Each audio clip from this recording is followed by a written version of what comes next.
bersama Damai Nusaku spesial bulan suci Ramadan yang mengangkat tema yang sangat menarik sekali, mudik yang bernilai ibadah. Alhamdulillah telah terkumpul beberapa pertanyaan yang segera dijawab oleh guru-guru kita. Yang pertama kami persilakan kepada Bapak Rifyadi. Bismillahirrahmanirrahim. Assalamualaikum warahmatullahi wabarakatuh. Alhamdulillahirrahmanirrahim. Allahumma shalli ala sayyidina Muhammad. Nama saya Rifyadi, saya ingin bertanya sama Habib. Mudik adalah salah satu momen untuk menjalin silaturahmi. Tetapi beberapa yang saya temukan ada masyarakat ini yang tidak mudik dengan alasan tertentu. Salah satunya adalah faktor ekonomi. Ada yang sudah puluhan tahun yang nggak mudik. Yang kedua karena unsur katanya orang tuanya sudah tidak ada. Nah itu menurut pandangan Islam seperti apa itu Habib? Syukron. Wassalamualaikum warahmatullahi wabarakatuh. Masya Allah, Waalaikumsalam. Mudik ini kan intinya ada orang-orang migrasi Bibna. Bagi orang nggak mudik ini, nggak punya teman di kampung halaman atau di sini, apa yang harus kita lakukan Habibana? Izin Kiai. Bismillahirrahmanirrahim. Rabbi syrah li sadri wa yassir li amri wahlul 'uqdatan min lisani yafqahu qawli. Bapak Ibu sekalian, kalau kita cari dalam Quran, juga dalam hadis Rasul SAW, nggak ketemu tuh yang namanya mudik. Ya. Jadi mau nyari ngubek-ngubek kitab, nggak ketemu mudik gitu. Ya. Saya keliling ya dakwah di Amerika, di Eropa, ya di berbagai negara, itu juga nggak pada mudik. Kayaknya di Indonesia aja tuh Ustaz Agung yang mudik gitu ya.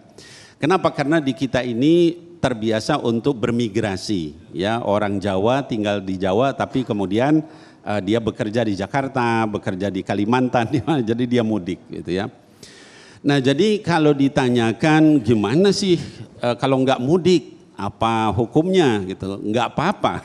Jadi mudik itu kalau di dalam syariah dikatakan al aslu fil asya al ibahah ya. Jadi hukum asal dari masalah yang bukan masalah-masalah ibadah itu adalah ibahah, mubah, boleh gitu. Cuman tadi yang kita sampaikan adalah kalau bagi yang mudik supaya jadi ibadah bagaimana gitu ya. Jadi supaya enggak hanya sekedar pulang aja gitu Ustaz Agung. Kalau tadi enggak birrul walidain enggak apa enggak ini enggak misalnya tuh saya cuman mau pulang aja gitu lihat keindahan ya mubah aja hukumnya gitu ya. Nah sebaliknya mudik itu juga Ustaz Agung bisa jadi haram. Bisa jadi haram. Bagaimana jadi haram? Kalau niatnya mudik dan tingkah lakunya ketika mudik pamer. Bapak Ibu sekalian. Saya mau mudik nih, saya mau mamerin mobil saya baru. Tiap tahun saya mudik ganti mobil. Biar orang di kampung tahu. Wah itu kalau begitu haram hukumnya. Ya. Kenapa? Alhaakumut takatsur hatta zurtumul maqabir. Yang namanya bermegah-megahan ya menunjukkan saling berbangga dengan dunia itu adalah mencelakakan kamu sampai kamu masuk dalam kubur kata Allah. Jangan kita nyakitin orang kampung dengan pamer itu ya. Udah tahu mereka susah di sana kita dengan segala macamnya bikin orang aduh coba kalau saya seperti itu kan kasihan begitu ya. Daripada gitu sedekah makanya tadi saya bilang gitu ya. Nah, jadi sekali lagi bagaimana kalau orang yang nggak mudik nggak apa-apa, apalagi tadi dikatakan misalnya orang tuanya sudah nggak ada, teman-temannya sudah ini, saya ini bapak ibu saya lahir di Palembang, ya, tapi wong Palembang, abah ibu wong Palembang galo, nah tapi saya lahir di Jawa Barat, setelah bapak ibu saya pindah itu keluarga banyak yang pada pindah. Jadi saya juga nggak pernah mudik ke Palembang gitu. Kenapa? Keluarganya udah nggak ada di sana. Ada tapi keluarga jauh gitu, nggak begitu kenal baik. Paman, kakek semua udah pada pindah ke Jakarta. Jadi mudiknya ya di sini-sini gitu ya. Nah jadi tidak mesti kita harus mudik. Hanya tadi bapak ibu sekalian bagi yang mudik jadikan mudik kita itu adalah ibadah. Wallahu a'lam bishawab. Terima kasih Habibana. Selanjutnya kami persilakan Ibu Lis Nugroho. Assalamualaikum warahmatullahi wabarakatuh. Dengan Ibu Lis, saya ingin menanyakan Pak Ustadz. Sekarang di era digital yang sudah canggih, kita sudah bisa berkomunikasi video call gitu kan ya, bisa bersedekah pun kita bisa transfer gitu ya. Apakah dengan budaya mudik ini masih mandatori atau menjadi kewajiban dalam mengimplementasikan silaturahmi yang menjadi bagian dari ibadah Masya Allah. Pertanyaan luar biasa sekali. Baik. Assalamualaikum warahmatullahi wabarakatuh. Waalaikumsalam warahmatullahi wabarakatuh. Ibu Lis Nugroho Kiai Syahdan, silakan. Baik, terima kasih Bapak Ibu, izin Habib. Ya, di era digital ini banyak sarana dan prasarana kita untuk menyambung silaturahim, begitu. Apakah mudik menjadi wajib? Masih tetap wajib. Dari awal juga mudik mah nggak wajib ya Habib ya. Dari awal nggak wajib. Cuma ini menjadi tradisi yang kita anggap menjadi keharusan, padahal tidak harus. Dan kita bersilaturahim pun nggak harus pas saat mudik. Ingat ini, nggak harus saat mudik. Ya bisa saja di luar daripada saat-saat mudik itu.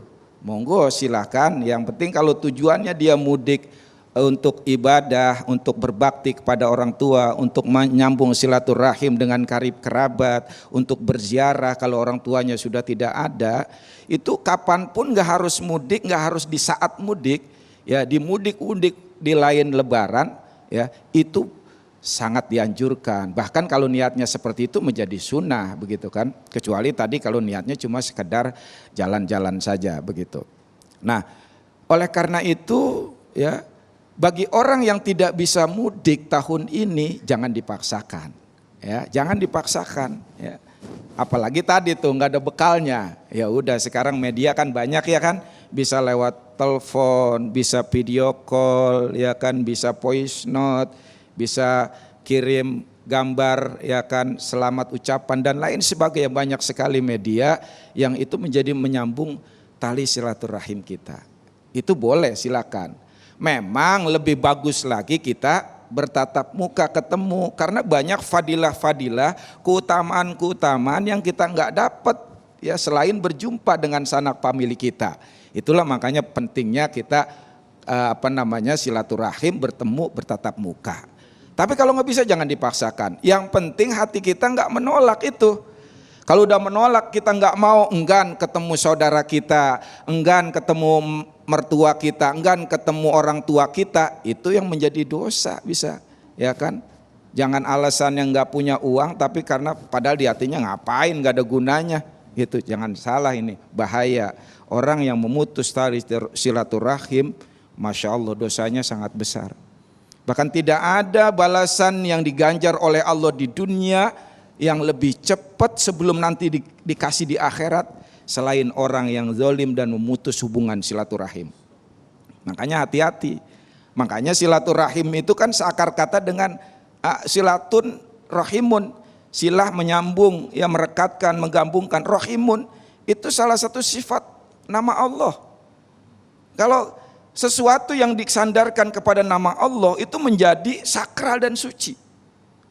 Nih, ada nggak yang berani ngeludain keramik masjid? Ada nggak?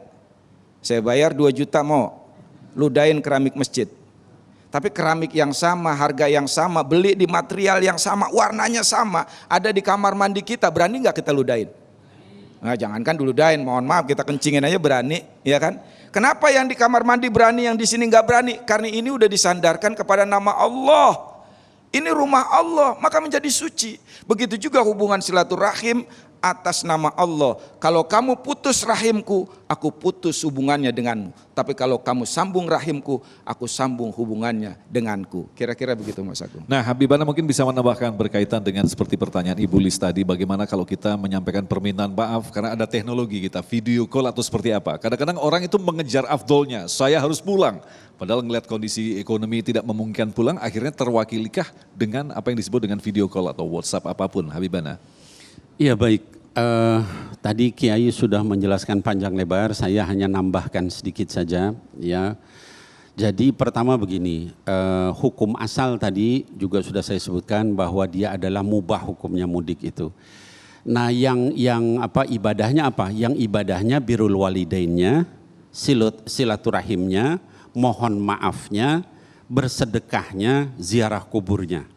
Itu yang sunnah ya, bahkan wajib itu ya sebagiannya. Nah metodenya bebas itu ya. Bebas itu gimana? Beb, saya nih ingin birrul walidain, tapi tuh jalan macetnya luar biasa Beb. Saya nggak sanggup dengan kondisi ekonomi saya, dengan misalnya zahmah ya macet yang luar biasa. boleh nggak kalau saya silaturahimnya pakai video call? Boleh. Kan yang penting birrul walidainnya, bukan caranya. Itu ya, caranya bisa bebas. Tadi juga Kiai sudah nyampaikan, nggak harus di akhir Lebaran, itu yang nggak ada batasan itu. Mau kapan aja Pak. Ramadan juga silahkan, mau bulan Syawal silahkan, mau Dzulqa'dah nanti silahkan. Yang penting birrul walidain. Gitu ya. Silaturahim misalnya, menghubungkan keluarga kita yang putus. Saya justru Bib, kalau misalnya saya mudik ke situ ditutup pintunya. Oh. Tapi kalau saya bicara mungkin melalui video, terus saya rekam, terus saya bilang minta maaf, mungkin dia mau maafin saya, ya bagus begitu malahan. Gitu ya. Jadi yang penting hakikatnya, ya bukan wasilahnya. Yang tadi itu wasilah, dengan mudik kah, dengan telepon kah, dengan video call kah, dengan rekaman kah, dengan hadiah kah, itu wasilah. Ya. Jadi wasilah itu bebas, silakan. Yang penting adalah substansinya nyampe. Ya itu tadi itu. Kayak tadi Ibu bilang, kalau yang namanya uang sodakoh kan sekarang udah bisa transfer pakai kiris ya Bu ya. Sampai masjid aja ditipuin kirisnya itu. Diganti, ditempelin itu kan. Nah itu gimana kalau begitu? Boleh, silakan. Itu bahkan memudahkan itu. Ya. Kalau kita pulang dicopet nanti. Kalau transfer udah sampai, duitnya Bib yang penting saya sampein. Nanti nyampe nggak perlu duit lagi, nggak perlu bawa duit. Jadi saya aman. Bagus kalau bisa begitu. Jadi yang namanya wasilah itu bebas. Yang penting hakikatnya nyampe. Wallahu a'lam bishawab. Baik, terima kasih Habibana, dan kita tentu saja masih menyimpan beberapa pertanyaan lagi. Kita akan jawab selepas pesan-pesan berikut ini. Tetaplah bersama kami, Damai Indonesiaku.